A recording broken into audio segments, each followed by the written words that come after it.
I have signed and am issuing a declaration of emergency. This declaration is an important tool that will advance measures to mitigate and ultimately contain COVID-19. I want to stress that declaring a state of emergency is not a reason to panic. But if you have been planning an event for almost a full year, this just might be the time to panic. Welcome to episode 2 of RC Truck Talk. Today I am talking to Jason Johnson, co-organizer of the 2020 Scale Nationals RC event in Las Vegas, Nevada. Let's get started. My opening question to you, Jason, would be, for those of us that are new to the hobby, could you tell us what exactly Scale Nationals is and its significance in the world of RC crawling? So Scale Nationals, the best way I've ever heard it put is the Olympics or the Super Bowl for cone dodging for the scale world. When I say cone dodging, it's a competition, obviously. You have gates set up for courses, and lowest score through the courses amongst multiple courses a day wins. I think because Sorka was the first to put a rule set, or at least one of the first to put a rule set for the scale rigs, it ended up making Scale Nationals the first version of dodging cones, at least that I know of, in the scale world. And there's a big group of us, I'd say probably 40 heads strong of, I don't want to call myself an old timer and date myself, but of old guys that have been doing this for probably, 10, 15 years. And it's the one event that everybody goes to. And it now, that was, go back 10 years, there wasn't so many scale events or scale competition events every year. There was only a few, but it's still, even though you have more events nowadays, which is great. I love going to all of them, but I still, Scale Nationals is at the top of the list of the one that I want to make every year. And so many of us do that because it like I said, it's my Super Bowl. Even if I'm not going myself to win, I'm still going to meet everybody and see everybody. And it's friends that you don't get to see but that one time a year. And it's the one event that all of us are rooting and trying to go for it. That's probably the biggest aspect of Scale Nationals, other than the competition side of it, that I'll never not go, because I want to go see all my friends. So there's a whole social aspect to it as well as the competition. Definitely. Yes, definitely. So the Scale Nationals, this was originally set for March 2020, which was the same month that COVID-19 was officially declared a pandemic. So how did that play out for you? Oh, I wish people could see my face right now.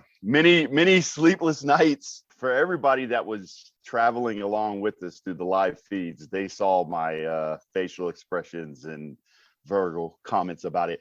In a nutshell, I want to say we were 2 weeks away from go day, from actually doing it.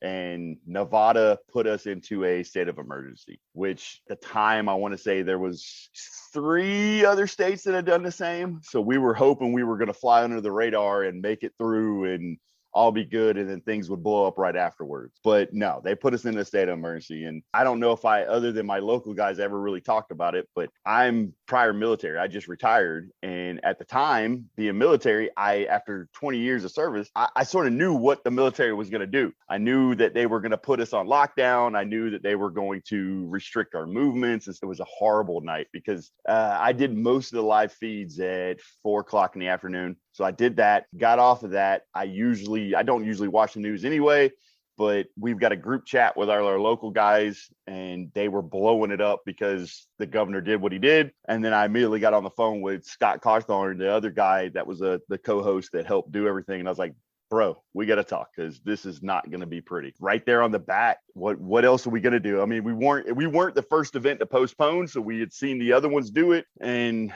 as much as we didn't talk about it because we didn't want to jinx it, we both sort of in the back of our mind knew it was coming. So an hour after I got off a live feed for a sponsor showing off all the swag that they had given for the raffle, I had to go back on, and I was irate. You put all that hard work, because at that point it had been almost a year of planning, of organizing and all that jazz and coming together, and then this happens. And that was just the start of it. That was the first postpone. We pushed out till November of the same year. Just sort of as, I don't want to say a dice throw, but it was, nobody knew what was going on. Nobody knew what would happen. Right. So we didn't want to push for a full year if we didn't have to. So we're like, okay, well, fingers crossed. Surely everything will be good by the end of the year. And And we pushed till November. I did all the same processes again. Luckily, on the planning side, everybody, because it being a pandemic and because it being so new, all the organizations were really easy to work with. But I still had to do everything all over again for November. It wasn't as bad time-wise. I want to say we were a month and a half out, 2 months out.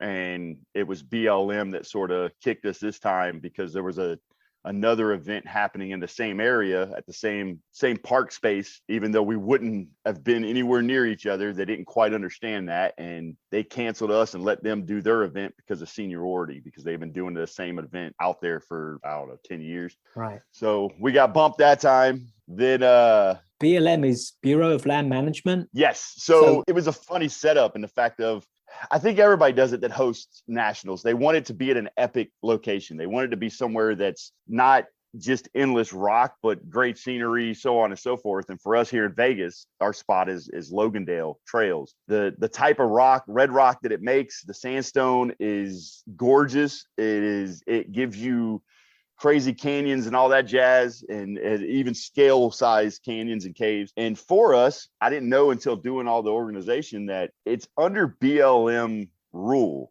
but it just so happens to partially be under our on state park land. Doing all the paperwork and the permitting, was told and shown on the map, if you don't go over here, if you don't use this area, then you don't need to deal with the state park.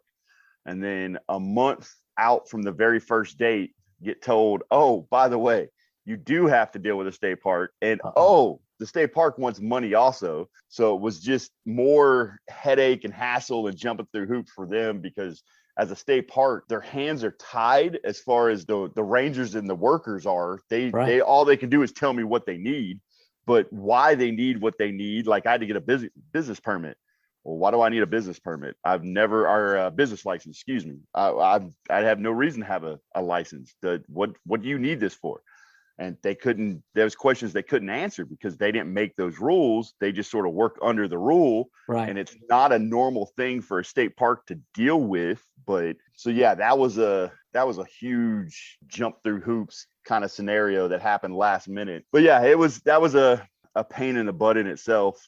So you actually had to do the permitting process twice. Yes, sir. I had to do it for two different agencies. And in essence, I had to do it 3 different times because of the postpone. So, which wasn't hard. Once you do it the first time around, second time's easy. And like I said, they were all super, super easy to work with, other than the last time around, which is a whole nother story into itself. It wasn't that bad of a process, if you will. Like, the other pieces of it were more painful than the actual permit. The permit was about as straightforward as you could get. Yeah, and then we postponed the first time because we got kicked into the state of mercy. Postponed the second time because BLM basically put their foot down and said, can't have that many people in that small of an area, blah, blah, blah. And you don't get me into what my attitude mouth went off as, because it's like, we're outdoors. What do you mean come on now?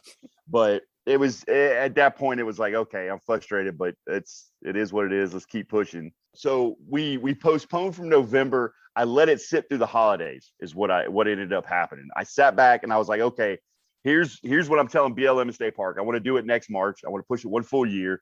But after that, let's sit on it, is what me and Scott decided, until after Christmas and all that stuff kicked.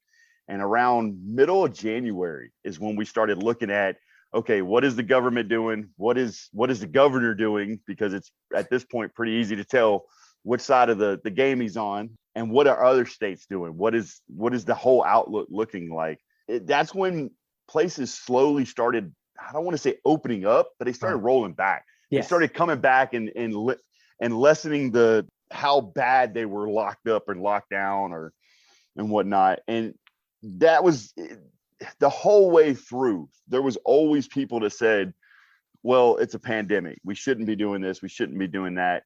But there was still people saying, well, we want to. So we knew we had people wanting to come out regardless. But we rolled back at that point, or right before, it was either right before or right after the holidays. I can't remember. Nevada rolled back. So we were like, hey, we're golden. Announced it. Okay, let's push for March again. And good old governor, he put us under what he called a pause, which just infuriated me, because he rolled us back to where everything was less strict. And then he said, oh, we're not going back into lockdown, but all the rules are going to be the same as lockdown. And it was only supposed to last a month, and it lasted 3 months. And during that, because it being the first of the year and whatnot, we got closer and closer to March. I don't want to say I was freaking out, but I was getting more and more irritated because I started knocking on office doors, calling, sending emails, and trying to figure out, okay, obviously nobody knows when he's going to release us, when he's going to let this out, because he's already pushed it back twice now. But somebody's got to at least have an idea. And then, oh, by the way, there's nothing in any of the Nevada guidelines that we fell under as an RC crew. I'd play the card game. I'd call these people up that were either on a COVID mitigation team or committee, or there was even a couple of political seat holders that I got the joy of talking to on the phone, and they would ask the questions. They'd go down their checklist.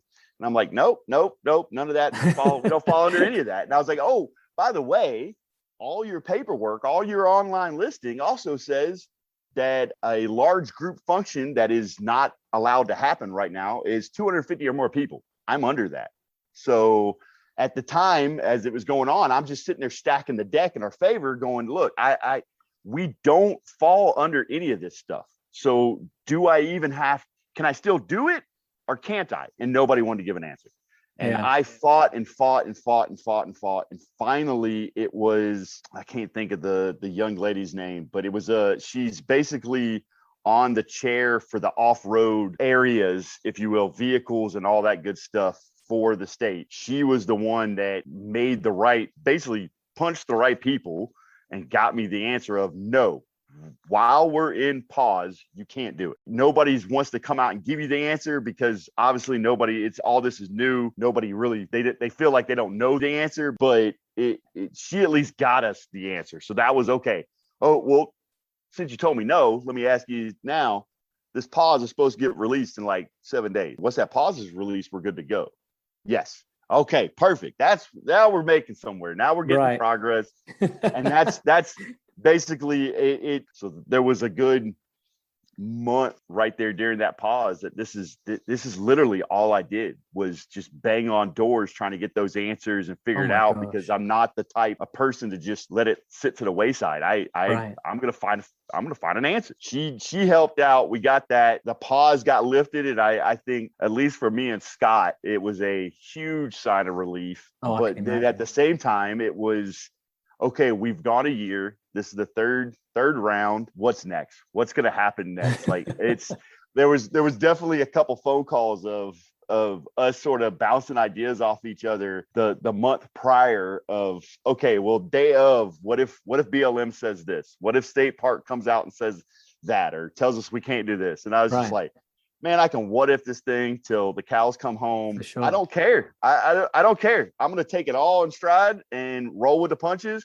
Yeah. And let them, after this long and this much hassle, let them come at us and tell us anything. I don't care. At this point, we can deal with everything. A blessing from all of it, there's Logandale Trails is in a very rural town about 45 minutes outside of Vegas.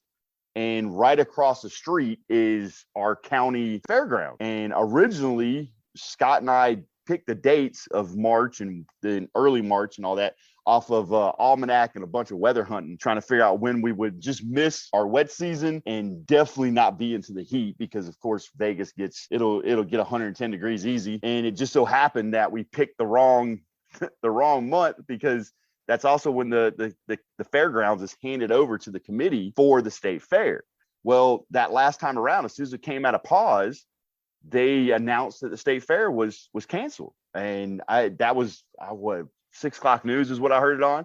So the very next morning at 8:30 in the morning, I was on the phone to the state fairgrounds going, hey, I just heard y'all canceled. Can I rent out some space out there? And they were like, oh yeah, definitely. I was like, yeah, I knew y'all want to make money. So yeah, and that was honestly probably one of the biggest hassles for Scott and I, was trying to find us an event space for 150 people. Probably, I don't know, you take 100 people times 3, so 300 rigs, and the space to be able to put those on a table and lay them out and all that jazz. And And then you throw COVID into the mix and you want to be able to social distance and all that jazz and have room in between each other. Fairgrounds worked out perfect for all of it. It was a match made in heaven. It was perfect space because there was so much room. Everybody loved that little spot. But yeah, so it 3 times around till we finally get us all in the same area to go play with toy trucks. So then you actually scheduled for March 21. So you're almost like a full year. It was literally I want to say an exact year, because of course the dates slip every year because of the leap year and all that jazz. I think we were on the same weekend, just the following year. So 2 years in the works, and it was one of the best feelings I've had in a long time to be in front of everybody on Friday and out on Logandown, be like, so we've all waited this long. Welcome to Scale Nationals in Vegas. I think the yes and no through the COVID time must have been a very stressful episode. Oh yeah, it was. I mean, I understand why. I mean, it's stress-wise, I'm not special by any means, but I think prior military and everything definitely plays into my mentality and how I deal with things and stuff like that. So there was plenty of sleepless nights. There's plenty of times of your mind just going 90 miles an hour and you trying to come up with every solution to all these questions that you'll probably never have to even answer. On the flip side of it, it was, to me, and how I've worked for the last 20 years in the military, was just get it done, figure it out. Right. Like literally just that like I said, it was a blessing in disguise to be retired and have the ability to just bang on doors. Yeah. That's literally what it came down to that last time around. Every time before that, the answers were given to us. But that last time around, like I said, I had to fight for answers. I don't think they had them. I think it's exactly. Yeah, I agree. Yeah, I completely agree. Talking to the group that did their event in November that were allowed to, the restrictions were basically null and void. Like, yes, there was all these restrictions that the government and the local government threw down, but nobody came out to enforce them or check on them and whatnot, because it was still so new. And it was like, well, man, why couldn't we get it done and be done with it? But I mean, at the same time, we didn't have any problems with any of it this last time around. It worked out. That side of it was a lot easier than I thought it was going to be. It was definitely fun. It was a long, strange trip, to say the least.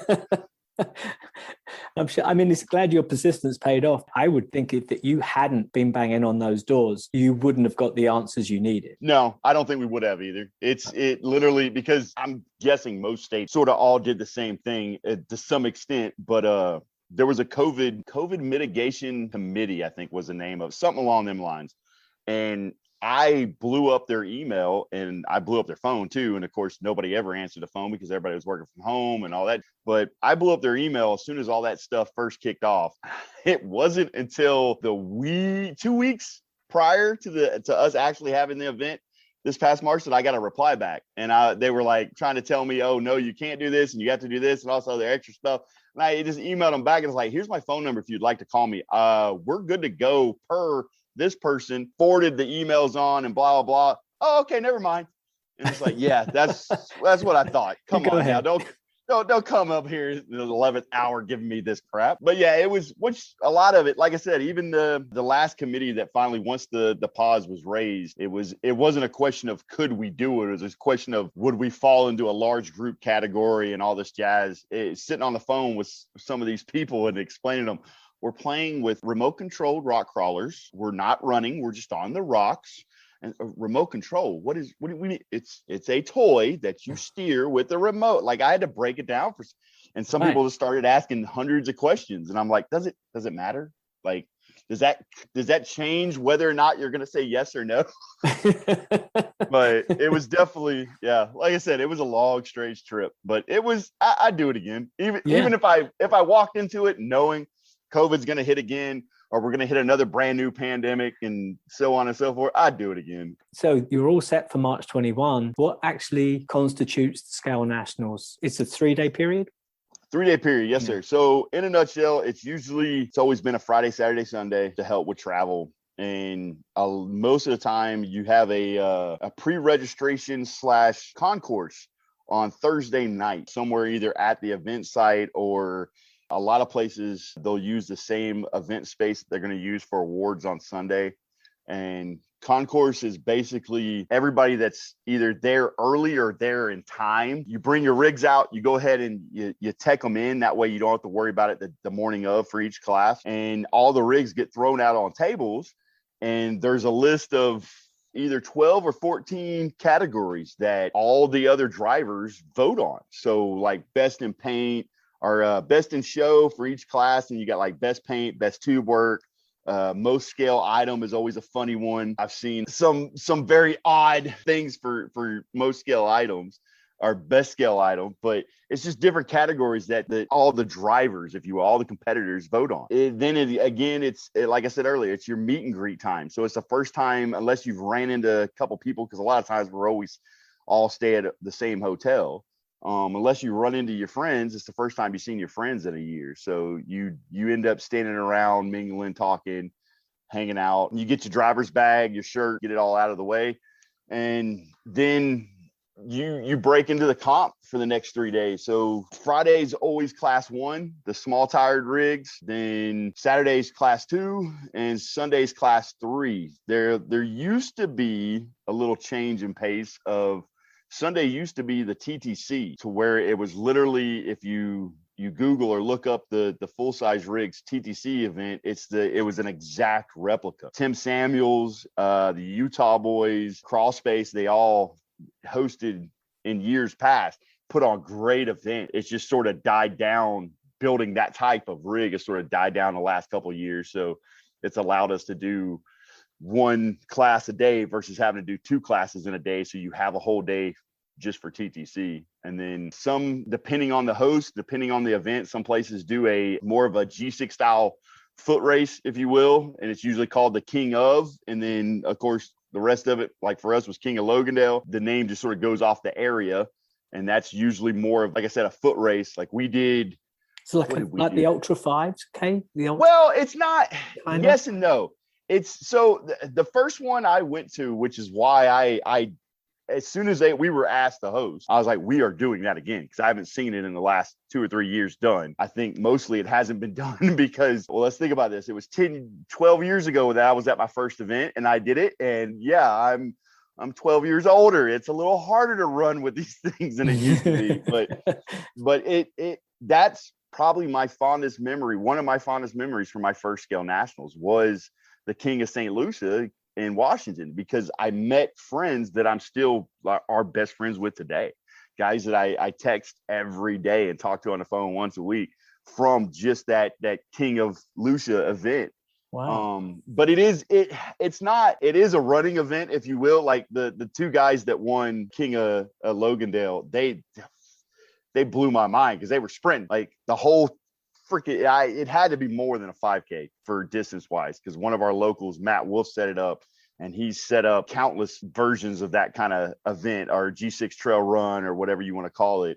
Wow. Over the years, and he's really good at it. And there's enough rocks spread out at Logandale that he had them not just going through the rock, but he had them running through the brush and going to it. And when I did it the couple times, because I did it in Utah way back when, and then of course, like I said, my first one in Washington, I started off trying to run, but you very quickly get caught up by the rocks or this, that, and the other. I mean, in Washington, it was the trees and the dirt and all this kind of stuff. So there wasn't a whole lot of running. It was more me trying to just get the rig to do what I wanted it to back then. But I mean, these guys this time around, yeah, they were huffing it to the extent of when they came by, Matt set up a zigzag with surveyor's tape right by the event tent. And these guys are coming through, and some of them are just sweating and pouring down, and they are just beat red. And it's like, you've only been doing this for 20 minutes. Dude, get some water here. I'm sitting here handing out waters like it's a marathon of these guys. I'm like, stop, drink. You're going to pass out. I was like, don't you do this to me.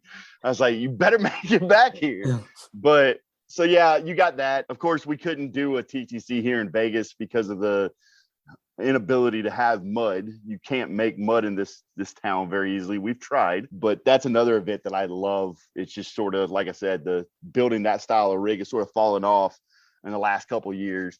And then Sunday, after everything's said and done, you have awards. It's sort of become the trend that as soon as we're done with class 3, because class 3 tends to be a smaller group and you can get through the heads quicker on the courses. As soon as class 3 is done, we knock out awards. So we're not there till 11 o'clock on a Sunday night, and then awards, you got the awards for all the different classes. There's also a huge amount of sponsor support for the raffle. And I want to say our raffle was probably the biggest, and I think we were 12, 14 tables, 6-foot tables long, full of stuff. But that's another big thing about nationals that everybody sort of come to know and love, is it's got so much support from the sponsors that everybody goes home with something.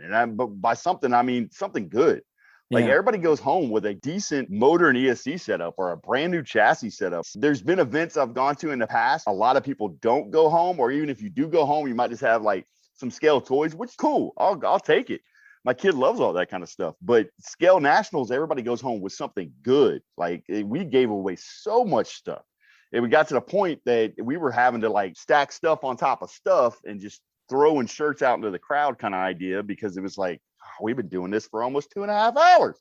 Come on. Yeah. And that's sort of it in a nutshell. 3-day event. Usually it's somewhere between, depending on the class, 60 to 80 heads minimum for the class. And then we had, I think, us and then Washington, when Washington hosted this last time around 2 or 3 years ago, they were up there pushing 100 heads also for class 2. So it can definitely get up there, but it's at some point you got to cut the head count off, because you can only get so many heads through so many courses in a day kind of idea. So how many courses do you run in a day for each class? Normally it's 4 courses, and then you'll take, if you can get the scores done in time, which I think every one I've been to you run a finals course for the top 5. So then they've got a chance to then further their score. You keep all your scores of the day, but you can further your score. If scores are close enough, you can definitely see a couple places change depending on the day. Yeah. But it's also a good time. I personally like finals because I want to haggle the guys that are in the top 5. I don't really care if they jump places. None of that bothers me. I just want to haggle them. I want to sit back, because I mean, I think in New Mexico, when I helped build class 3 finals, and then again in how I had them set it up in ours at Logandale, there's a fine line between having the crowd too close and then having them too far away where they can't really see what exactly is going on. And it's hard to do, but you just got to be close enough that you can haggle them and you can yell at them. Now, granted, this time around, I was exhausted. So I just sort of sat back and smiled and laughed. But I mean, it is definitely, I know New Mexico, I was yelling at them, just giving them crap. And it's always a fun time. Yeah. Because it's your top 4. They are your top 5. So they've got their mess together. They did what it took to get there. So they definitely know how to keep a calm head. They know how to control their truck. So it's always fun to sit back and watch, in my opinion. Bonus, clear. Give me a winch. Progress 4, clear. Progress, please. I think it was hard to express in yesterday's video how difficult those courses were. Class 1 courses were extremely tough, probably some of the hardest courses I've driven on in a very long time. I've been hearing that the courses were definitely class 1 and class 3 were pretty tough.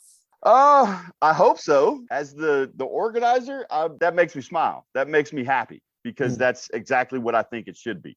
Like I said at the beginning, this is our Super Bowl. This is our one national level event that puts us sort of in a placing against each other. It tells you who the best in the nation is for that year. Right. And if you don't have hard courses, then it's a lot harder to differentiate the good from the best, if you will.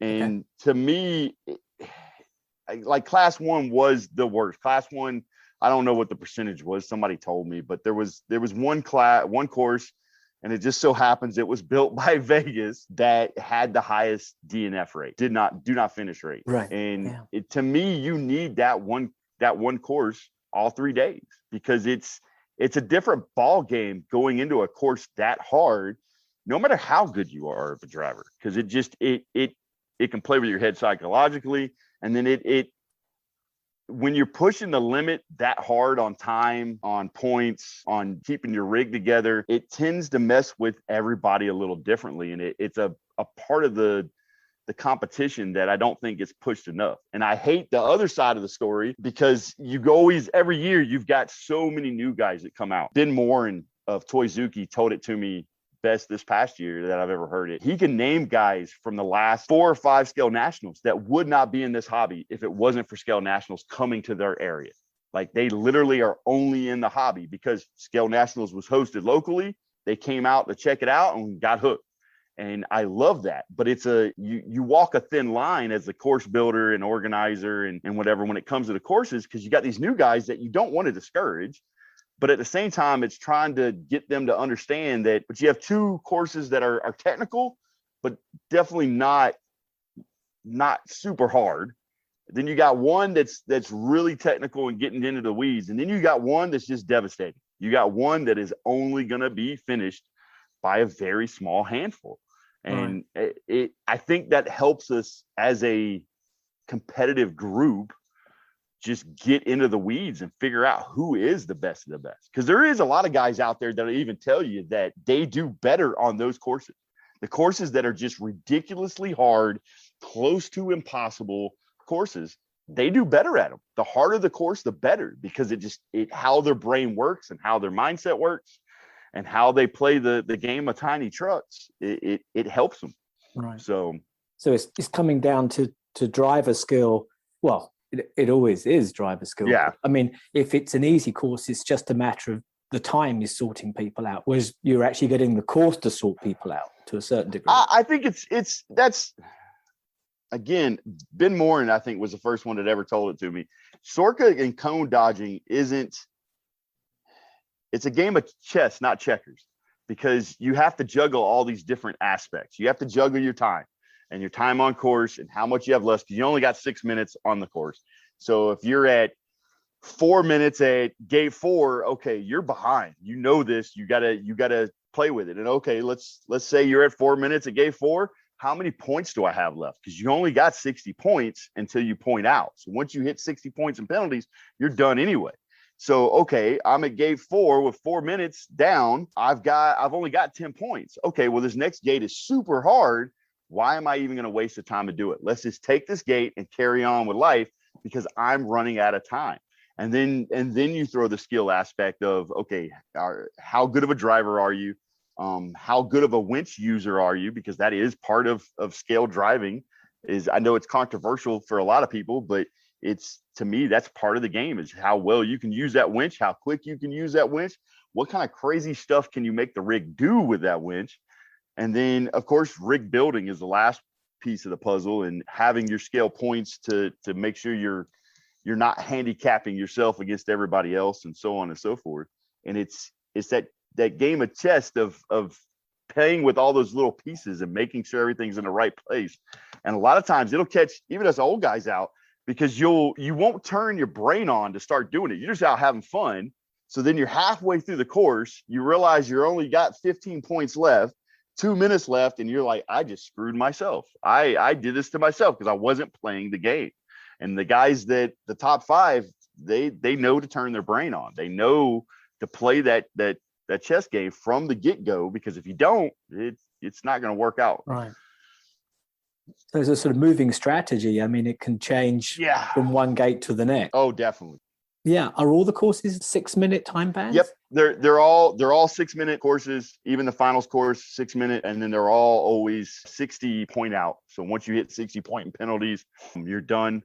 It used to be, when I first got into hobby, it was 8 minutes and 80 points. And basically courses start getting harder over the years because rigs have gotten better. And also we've gotten more people. So it's at some point, the logistics of the event itself in trying to get how many people you can get through how many courses in such amount of time. I mean, you could do the math. And if you got a 6-minute course, it's probably going to take that person 8 to 10 minutes to actually run, because they got to, even though we tell them at driver's meeting, hey, have your stuff ready to go, blah, blah, blah. Not everybody does. It's just the nature of humans. So you start doing the math on it and you start running out of daylight quick.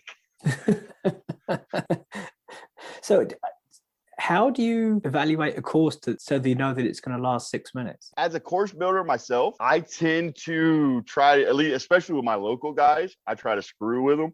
And I try to make, they call them G6 courses because they're that long. I try to push the limits of that time limit because I naturally, because of the guys that have sort of taught me and rubbed off on me over the years, I naturally go drive really fast, especially between gates. Yeah. So I know what I can do. Well, I feel like I know what I can do, but I've made courses that even stuffed myself. So, I mean, it's somewhat of a dice roll, but that's a hard one because it's, as soon as I say that I know what I'm doing, the next course I go build, I'm going to go stuff all of us and we're all going to be mad at it because it is what it is. But as soon as you build a course that you think is undoable, somebody in this nation will come along and do it. I mean, Bill's one of the best ones. Shout out to him for taking best overall driver of the weekend. I've watched that guy drive over the last year that he's been into the scalers, 2 years that he's been into scalers, and it amazes me the things he can do and how he can do them from crazy angles. I got to be right behind the rig when I do things. He's all over the place. So he won class one, and then I think he got second in class 2 and class 3, and because the guy that won class 2 and class 3 was not in the top 5 even for class 1 is what bumped him overall in the standings for best overall driver. Yeah, wow. But yeah, I leave that part, all that kind of stuff up to the other guys. I was like, I'm not doing scores. No, Hillbilly don't do math. I'll let y'all figure that part out. Y'all just tell me who I'm giving trophies to. But if you have 80 people, how many judges do you have on a day running the courses? Not enough ever. That was actually our biggest hindrance of the weekend, just because of, I think, COVID first falling out. And then anytime you do any type of event, from RC crawling, a marathon to a basketball game, you're going to have like somewhere, I think they say the number is 15% of what you'll have fall out and not show. We had at one point right around 40 judges a day. And I don't even know I never counted the weekend of, because it wasn't enough. There was myself, one of the other locals, and then Preet, if he ever listens to this, and Dooley was another one that I can remember, that those guys just stepped up and started judging. And like, I had to take the clipboard from Preet on Sunday. It was probably 1 o'clock. It looked like we were down to maybe, I don't know, 3 or 4 heads, a course left. Like, we're that close to being done. And I'm like, he's judging. And I was like, hey, Preet, have you driven? He's like, no, I haven't even driven today.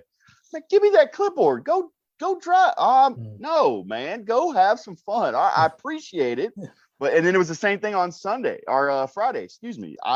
There just so happened that one of the judges, bless his heart, halfway to Vegas, he had to turn around and go back home because of family emergency. Thankfully, everything was all right for him. But the time slot he was supposed to be judging, there was nobody on that course. So I ran over there, grabbed the clipboard. I think I got 2 people through, and some, at the time, because I'm still getting faces to names with a lot of people, some random person came up and started taking a clipboard from me. I'm like, what are you doing? And he's like, oh, I'll judge. I'm sure you got better things to do. And I'm like, man, this is the calmest I've been all weekend. No, I want to leave me alone. Go get the other clipboard. Give me another 10 minutes. Give me some peace and quiet. Because I enjoy judging at times. I enjoy being able to watch different people run. And then there's always, like I said, there's always new guys.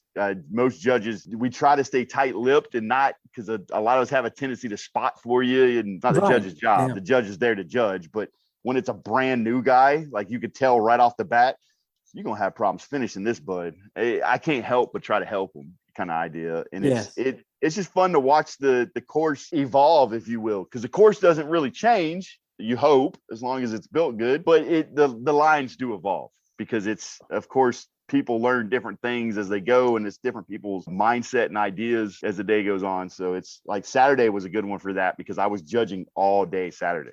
So I got to see a lot of people through a lot of courses, and it was fun. Yeah. Now, one of the differences that it seems to me on the West Coast, you guys use the winch sticks, which is not so common on the East Coast. The way that started way back in the day, when I first started, you had to carry a rig around. Your spotter had to carry his rig around. So you're driving your rig, your spotter's carrying their rig. And granted, back then, I don't think anybody knew what a 4-pound rig was. I don't even think anybody knew what a 5-pound rig were. Back then, the rigs were at least 8 pounds probably floating around for the most part. So you were carrying that around, and everybody, I don't know how to say it without, I'm going to rub somebody the wrong way, but it is what it is.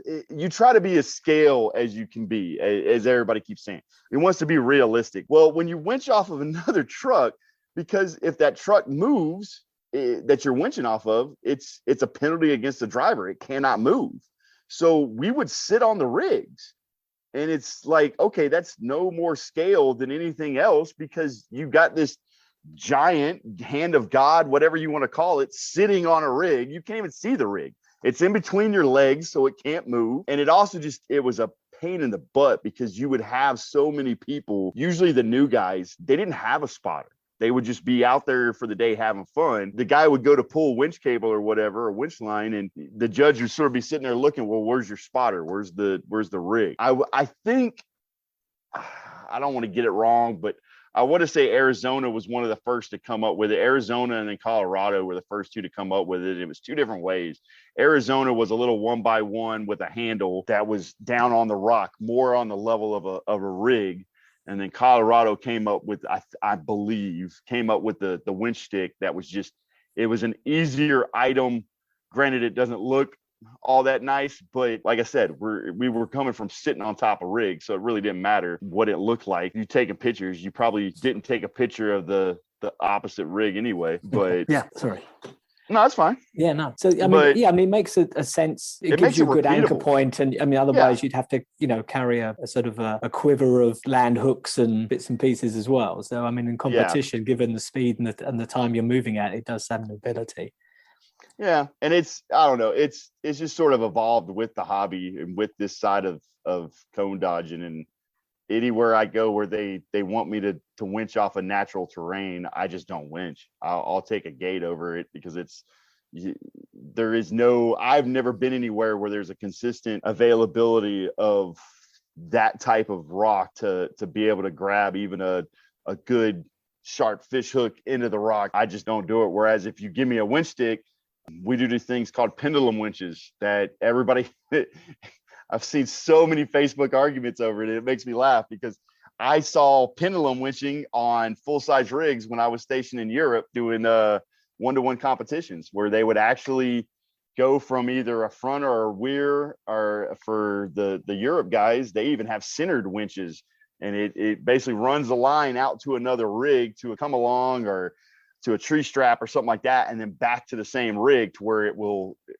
pull the front, the back, the side. It'll pull the rig over. And I've even had to do it myself to pull a rig that was stuck on a hill. It went too far left, and when it came down, it sat on a tree. So obviously the rig needed to come back to the right so it could get off the tree. And everybody's like, oh, it's not scale. You don't winch off the top of a roll bar. And yeah, the Europe guys do. They do some crazy stuff, because that's their area of expertise, is more winching than driving. And it's just how their events have evolved over the years, whereas the US with King of the Hammers and going faster, and We Rock, but I mean, We Rock has its own they might not use winch hooks, but they use ski straps, and the spotter actually hangs on the rig with a ski rope to level the rig out, or to keep the little single-seater buggy from rolling down a hill. Well, I obviously can't do that with my scale rig, because I'm way stronger. It won't ever roll over. I'll pull that rig. You know what I mean? So it's a fine line. To me, the winch sticks they're fine. They serve a purpose. Like I said, you're not going to take a picture with the full winch line in play anyway, because you're looking at what the rig can do. So it is what it is. No, I think you can't have it both ways. If you're running to a timed event, it would seem tough. I mean, in real life, to set up, straps and a come along and, a snatch block, I mean, it takes time, and you don't have that in a competition. It goes back to your last question of are all courses 6 minutes? When they used to be 8 minutes, it was cool to sort of see how the hobby has progressed. Like I said, it used to be an 8-minute course. So a winch is 3-point penalty. A rollover is a 5-point penalty. When you had 8 minutes, nobody would hand to God roll over the rig for 5 points. They would pull the winch cable out and winch themselves back over for 3 points to save themselves that 2 points. Right. And now it is very rare to see somebody winch themselves back over because of the time. It's sort of how things have evolved. And it's, to me, that's sort of cool. And it's a neat aspect down history lane, if you will. But again, it's a time aspect, and it's the repeatability aspect. And you could see a winch stick and know that it's not moving, and know that the spotter's not pulling the rig and assisting the rig. He's just holding it. Right. Whereas a rig tucked in between your legs, you can't see what that rig's doing. Stuff like that. It's easier to judge a lot of times. I think it's fine, but I know a lot of people moan about it. Well, I suppose, as you say, I mean, things are evolving, and I do think the time makes the event interesting. I mean, I'm amazed. It does make the event very interesting because it puts pressure on how you transfer from one gate to the next. And I'm always amazed at how fast in the Nationals, how fast a lot of those people drive between the gates. Oh, I mean, yeah. They are obviously, they have to keep their time down, but it does make for a more dynamic event, I think. Oh, yeah. It's like I said, that's the best part to me of the final five and the final courses is being able to watch them all do that. And that's another one, props in the bill again, because that big boy is not running. That big boy is not moving fast. His ankles just won't let him do it. I mean, he had either knee or ankle surgery this past year, and he ain't going fast. But that rig will if he needs to. But I've watched him stay calm and cool and collective, whereas I'm sitting there knowing that me as a driver, I'm going to be NASCAR racing between these gates, and he's just takes his time, does his thing, is very precise with it and carries on. And I love seeing the different styles of driving and all that too. It is definitely cool to watch. The class 2, and was watching Ikaika run, and I mean, he finished with just 5 seconds on the clock. I mean, and he didn't have a bad run either. I mean, that measured out pretty well. That was something else. What the heck did you ask me? No, we were just talking about the fact that Ikaika had run that class 2 course. I think it was the finals, wasn't it? He only had 5 seconds on the clock. Oh, yeah. Back, the timing of your 6-minute allowance on your course design was. So that was something else that the guy is being the organizer, and with me and Scott being the ones in charge, I knew I couldn't do it all. So I got to pick on people to say, hey, will you build a finals course? Hey, will you help my guys do a finals course on each day, or this, that, and the other? And I got asked every single day, well, what kind of course do you want? I'm like, I want hard. It's the top 5. This is the best 5 guys in the nation. I want them challenged. I don't want you to break the rig in half. I don't want it to be just obliterating hard, but I want it to be a challenge. I think it was Sunday. It was right when the guys came up to me. Badman, one of the guys from Washington, came up and sort of running his fingers like Dr. Evil. He's like, can I build the finals course again today? Can I build the finals course again today? And I'm like, sure, Skippy, you can. Yes, sir. He's like, what do we want? And I was like, I want at least 2 guys to DNF. I mean, if you want me to rate the level of hardness, because that sort of was the going rate. I want to say class 1 had 1 or 2 guys DNF on the finals, and I can't remember class 2. And then class 3, I wasn't there. I had to go set up for awards, but Badman ran up to me when he got there and he was like, two guys DNF. And I was like, perfect. I mean, I think to me, that's the level of difficulty that it being our Super Bowl, it lets us push. And the flip side, like New Mexico, I was fortunate enough to do the finals course for class 3. And then me and a buddy, Brian Muzzy, we got to judge it since we built it. We did the opposite. We rolled it back. All 4 courses for class 3 that year were just super hard. They were really hard courses. And I want to say 2 of the courses had really high DNF rates. So walking down to the Rock, we were sort of talking amongst ourselves, and it was like, do we need a super hard course? We just had 4 of them. Should we what if we do super technical? I mean, pretty easy for the top 5. Let's have a break kind of idea. And we went that way. I mean, you got 10 gates, 3 bonuses. I think we did I think we were shooting for 7 super technical, but not super hard. Just you had to do it a certain way to do it. But once you did it, it was sort of a walk in the park, and it wasn't a huge foot race in between gates and stuff like that. Wasn't any super crazy winching in it. Just to, okay, if these top 5 screw up, okay, you could change a spot, but at the same time, you just got done having the fight of your life on those 4 courses. Let's sort of have a relaxing, fun time for all of us, I guess you could say, at finals. So I mean, I've seen it go both ways. I even enjoy a harder course myself. Yeah, I wasn't too sure, but I think, talking to you and a few others, I can see it makes more sense that it should test everybody. That, I mean, it's because you say if you try and elevate it to be like a final or a culmination of a year's events, it should be the tough course. There's no sport. Most sports don't have the easy courses as their final. They pick a tough one. I mean, it's just it is what it is. So it's and there's a lot of people that agree with you, and there's being on the scale rules committee, I've heard it both ways. There's a lot of people that think it should be those super hard courses, or they have no business in the hobby, if you will. And I think too many people get the idea of, well, I had a hard time on it. I don't like that course because it's so hard. All right, well, this course isn't here for you.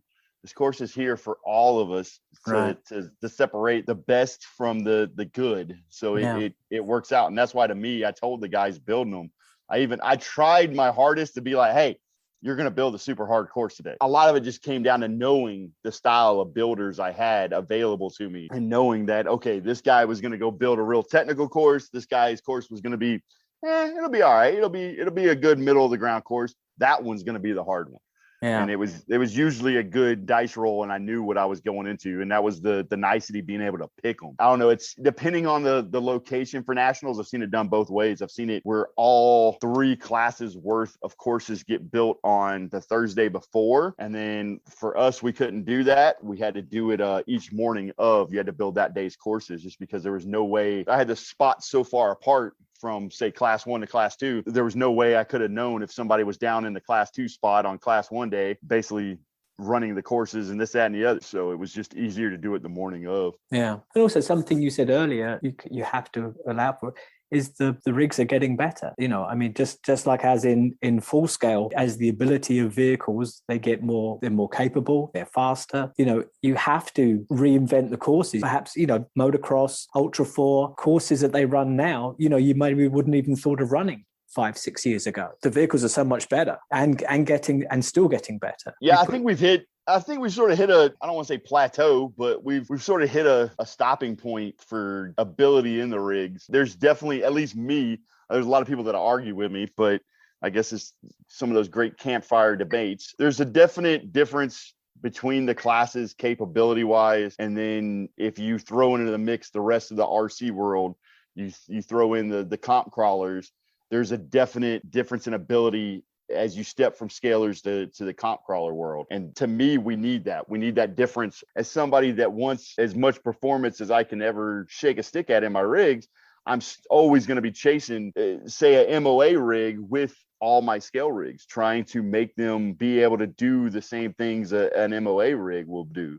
And it's never going to be a perfect swap over from, say, class 2 or class 3 to an MOA rig, because, I mean, let's face it, you can turning a motor off on a rear axle is almost on the level of cheating compared to 4-way steer or a regular mechanical dig. You're never going to quite get there. If you can pull some of the same lines and you can keep up with it, or you can find a different way through the course of the same course, there's always different ways. And I think one of the big things is, over the last couple of years, winches. I mean, 10 years ago, we were all using, say, a RC 4-wheel drive Gale winch, and they're only so strong and only so fast. And nowadays, you've got countless options for servo winches that just, the winch stick is a 3/4 to 5/8 wooden dowel, and you watch that thing bow. These servos winches are so strong, and some of them are so fast that it really ups the game and gives you the ability of what you could do. Because a lot of people look at some of the harder courses. Oh, you can't do that.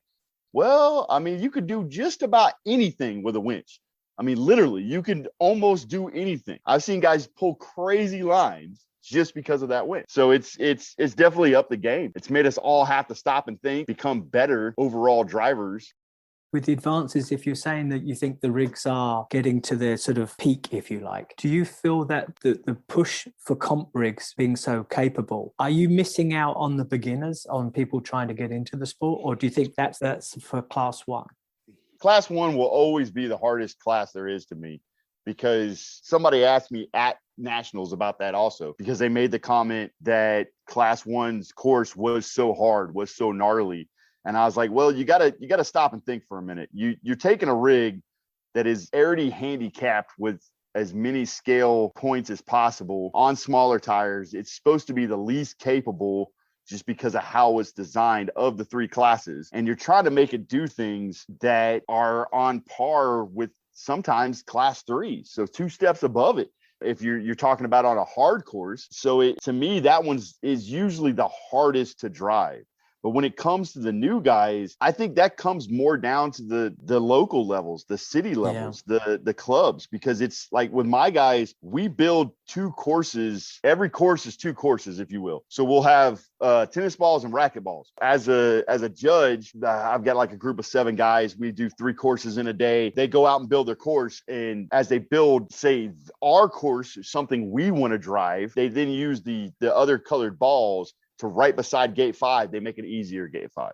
And then same on and so forth with the rest of the gates. So that way it's basically, it's an easy setup and a not super hard, because it's hard to get, it's taken us almost a full season to get used to doing that and finding gates where you're basically looking for 2 gates side by side. So it's not a walk in the park next to super hard, but at least something technical next to something not so technical, if you will.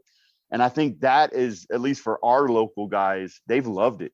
Because not only are they getting somewhat of an easier course that they know is much more tuned to their levels of expertise, they're looking at what we do right next to it.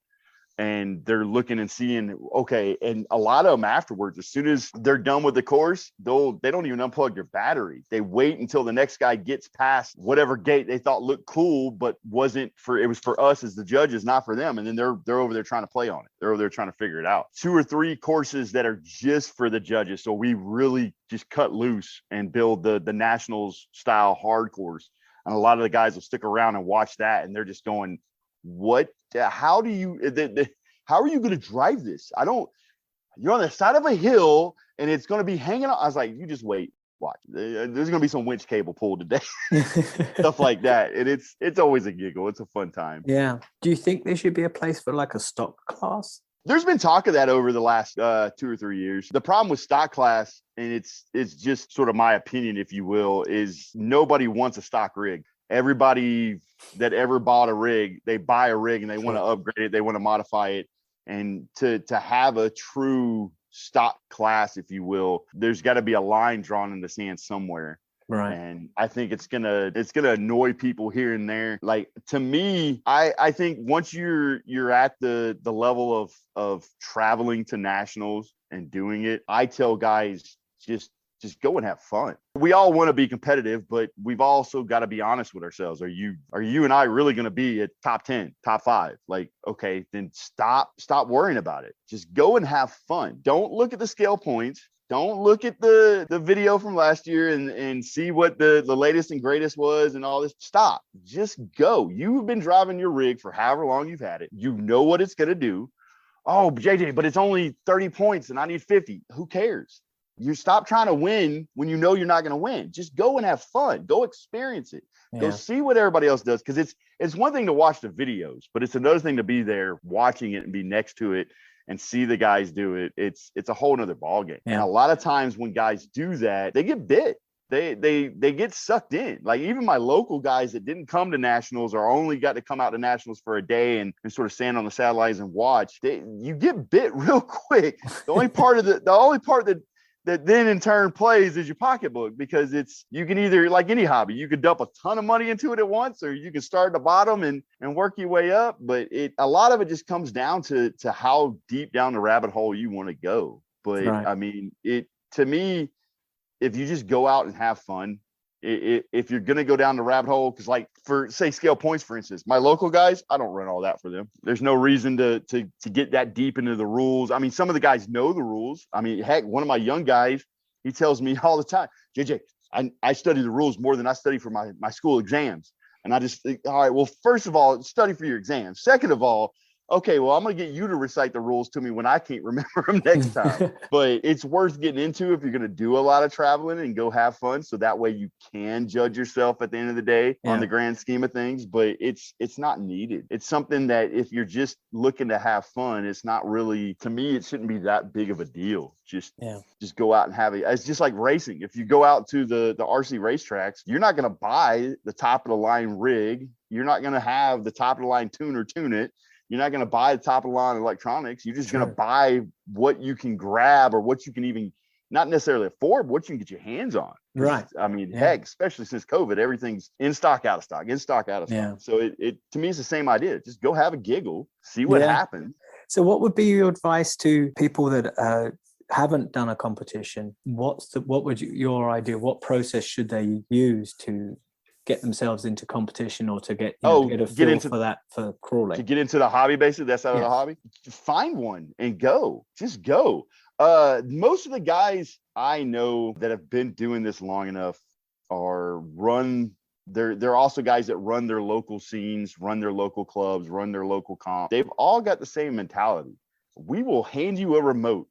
I'm not going to give you my remote and a set of batteries every weekend, but I mean, especially if it's the first time you've ever been out, if your rig breaks, if you just haven't ever driven a pure comp style scale rig, I will give you my remote in a heartbeat and let you go run it all day long. I will give you all my batteries and say, here, have at it. All of us judges, at least for Vegas, and like I said, everybody I've ever known to run their local scene or any of the old hands in the hobby have always been the same way. That's sort of where I got the mentality from. Are the same way. They're gonna here, have a giggle. Go see what it can do, because that's how I get you hooked. Like it's sort of like getting that first taste of, oh man, okay, I didn't realize I could get this much steering is usually the first thing you hear, because most of us comp guys know you can't live without steering. So we push it to the extreme max, and it's a whole nother ball game when you got all this steering and just little things like that. It's definitely, I have had guys come and ask me, okay, where's the line between a pure comp rig and a ready to run, and be like, okay, how do I get this as far as I can get it? How do I get a ready to run as far as I can go without having to spend all the money on that? And there's definitely ways to do it. It's just a question of where you put the money, basically. But it also just comes down to find a comp, go out and have fun. And I don't care if it's scalers or comp rig. We run both here in Vegas, and I have the same mentality with both. I have had so many guys come out, especially the comp ones, the comp rigs, like with the sporty class or MOA class. And MOA is a little harder to explain to somebody because you got all the extra switches. But a sporty is probably the easiest thing to hand somebody and just be like, here, go. And they don't even understand the rules, and I'll spot for them as I'm judging. Like, here's gate one. So you're going to come way around here, and I'll line them up and do all that jazz. And especially when you got somebody spotting for you that knows the course, knows that rig, because it's my rig. I'm at least halfway decent at doing both. So I hope. So when they have that much capabilities in their hand and that little bit of help, they get hooked real quick. Yeah. Just a question of whether or not their pocketbooks can live with them after they go home and look at the prices on a lot of it. No, it is. Yeah, I can understand that aspect to it. It's definitely, I think you're right on when you said that, a lot of people like to upgrade. There is a natural tendency to try and personalize or put your own touches to something and try and make a difference. So yeah, I think that's a big part of it. So. Well, I know for me, I want the rigs done. I don't want to modify them anymore. I want them done and figured out to where I can just before every comp, I check all the screws. I make sure everything works. All right, we're good to go. And then once in the middle of the season and once at the end of the season, tear it apart, clean it all up, re-grease it, and all right, we're good to go. But it's taken 12 years, 15 years in the hobby, somewhere around there. I'd have to stop and do the math to really think about it, but somewhere around in there since I started playing this game, and it's taken that long to get there. It's gave me progress. Well, I'm glad you stuck with it. I mean, I think I think you did a great job bringing the Scale Nationals around. I mean, that's an awful lot of hurdles to overtake. And I appreciate it. It was definitely, like I said, it was a with it. long, strange trip, but I would do it again in a heartbeat. It was just so much fun watching other people come play on your rock, for one. Scale Nationals is such a big event that attracts a lot of people, and I know at least local. I don't just mean Vegas. I mean West Coast local.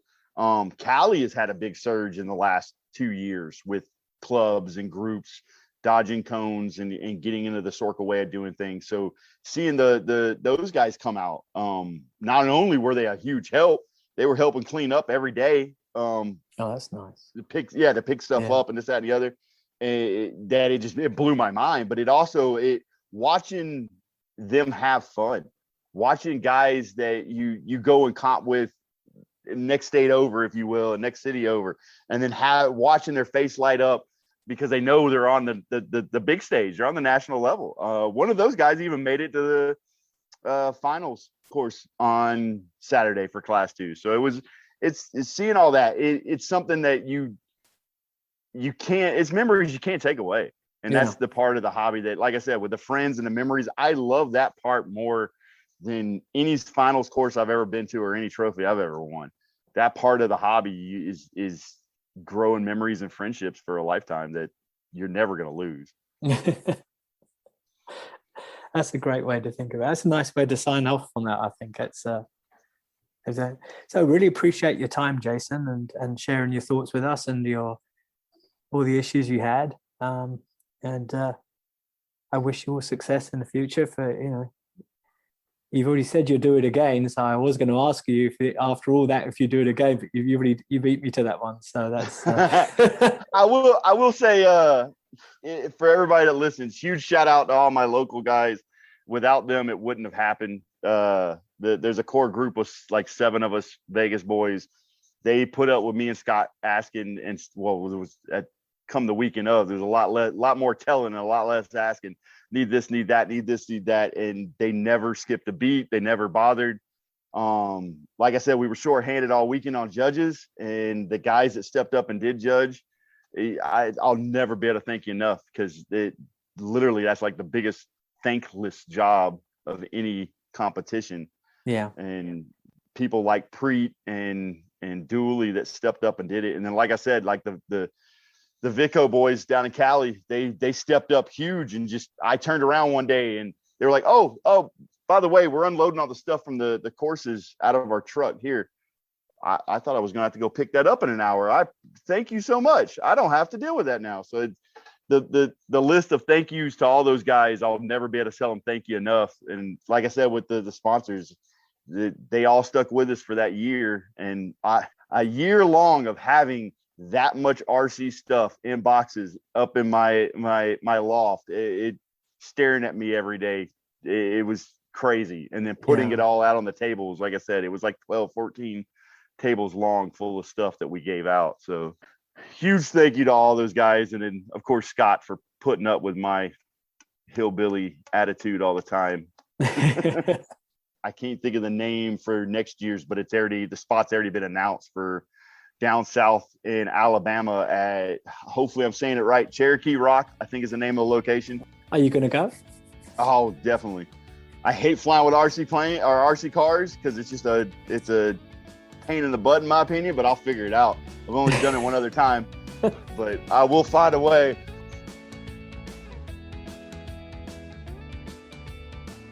Well, a real big thanks to Jason Johnson for taking the time to talk to me today, and to everyone following our podcast series. As things get back to normal, I think we are all looking forward to more RC events ahead. Thank you all for listening, and don't forget to let us know what you think. You can find us at RC Truck Talk on Facebook, Instagram, and YouTube. And when you are not listening to us, I hope you are making time to get a little dirt on those tires. This episode was written and produced by me, Nigel Ems, in conjunction with Lee Street Productions. Music is by Croanda, additional soundtracks by KHON2 and Harley Designs.